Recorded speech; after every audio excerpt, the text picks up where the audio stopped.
लोकशाहीर अण्णाभाऊ साठे यांची 106वी जयंती मातंग आणि बौद्ध समाजाने एकत्रितपणे उत्साहात साजरी केली. ती नाशिक जिल्ह्यातील दिंडोरी तालुक्यातील लखमापूर या गावात साजरी करण्यात आली. येथील न्यू स्टार मित्रमंडळ लखमापूर यांच्या वतीने हा दोन्ही समाजाच्या संयुक्त विद्यमाने लोकशाहीर अण्णाभाऊ साठे यांची जयंती मोठ्या उत्साहात आणि सामाजिक ऐक्याच्या वातावरणात साजरी करण्यात आली. कार्यक्रमात माजी न्यायाधीश तथा सुप्रसिद्ध लेखक अनिल वैद्य हे प्रमुख वक्ते म्हणून उपस्थित होते. आपल्या भाषणात त्यांनी सांगितले की समाजात फूट पाडण्याचा प्रयत्न करणाऱ्यांच्या भूलथापांना बळी पडू नका. डॉक्टर बाबासाहेब आंबेडकरांनी दिलेल्या समता, बंधुता आणि सामाजिक न्यायाच्या विचारांवर ठाम राहून अनुसूचित जातीचे ऐक्य टिकवणे ही काळाची गरज आहे. अनिल वैद्य सर पुढे म्हणाले की डॉक्टर बाबासाहेब आंबेडकरांनी समस्त अस्पृश्यांसाठी अर्थात अनुसूचित जातीसाठी आपली चळवळ केली. त्यांनी वेगवेगळ्या जातीसाठी वेगवेगळ्या चळवळी केल्या नाहीत. याच कार्यक्रमात दुसरे प्रमुख वक्ते डॉक्टर प्रवीण गांगुर्डे यांनी सांगितले की अनुसूचित जातींना अस्पृश्यतेच्या समान अनुभवाच्या आधारावर घटनात्मक आधार देण्यात आले आहे. त्यामुळे त्या आरक्षणामध्ये उपवर्गीकरण करणे ही संविधानाच्या मूळ उद्देशाला बाधा आणणारी बाब आहे. यावेळी अनिल वैद्य सरांच्या वर्गीकरण, क्रीमी लेअर आणि डॉक्टर बाबासाहेब आंबेडकरांची भूमिका या ग्रंथाचे वितरण करण्यात आले. हे 100 ग्रंथ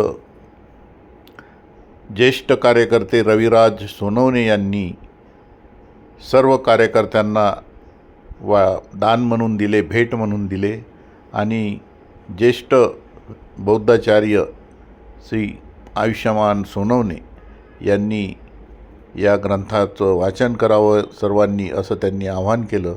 रविराज सोनवणे यांनी अनिल वैद्य सरांचं उपवर्गीकरण, क्रीमी लेअर आणि डॉक्टर बाबासाहेब आंबेडकरांची भूमिका हे पुस्तक उपलब्ध करून दिल्याबद्दल या लखमापूर पंचक्रोशीमध्ये रविराज सोनवणे यांचं कौतुक करण्यात आलं.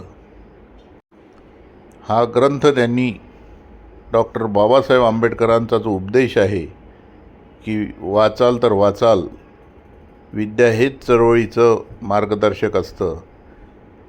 उपवर्गीकरण, क्रीमी लेअर आणि डॉक्टर बाबासाहेब आंबेडकरांची भूमिका हे अनिल वैद्य सरांचं पुस्तक सध्याच्या उपवर्गीकरणासाठीच एक आंबेडकरी रसायन आहे, असं मत ज्येष्ठ कार्यकर्ते प्रवीण गांगुर्डे यांनी व्यक्त केले.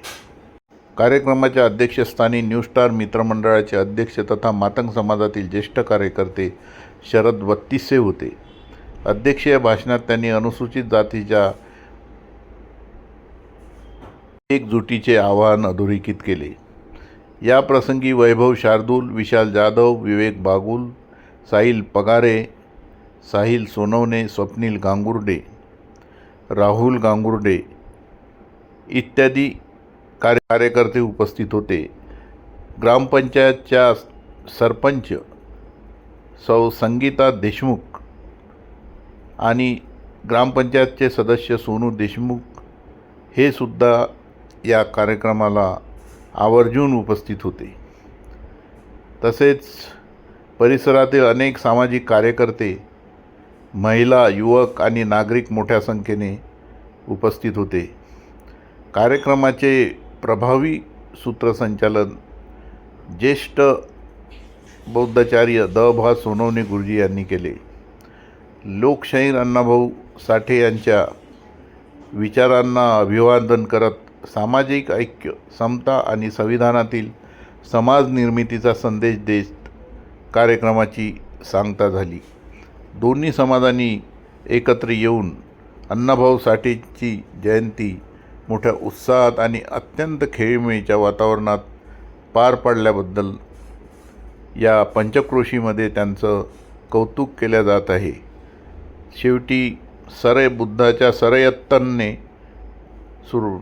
कार्यक्रमाची सांगता झाली आणि अण्णाभाऊ साठेंच्या जयंतीची सुरुवात बुद्धवंदनेने करण्यात आली होती.